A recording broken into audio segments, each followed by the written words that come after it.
والأمريكان كما قال كيسنجر في كتابه الشراكة المضطربة، عنده كتاب اسمه The Troubled Partnership، كاتبه من زمان درسناه وإحنا طلبة يعني.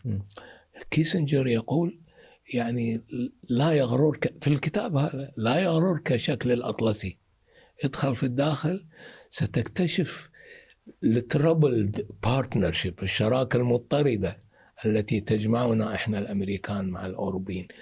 في هذه الحالة تدخل الصين. الصين الكتومة الناعمة التي يعني تدخل الى شغاف النفوس بدون ما يعني تثير اي تساؤلات كبيرة.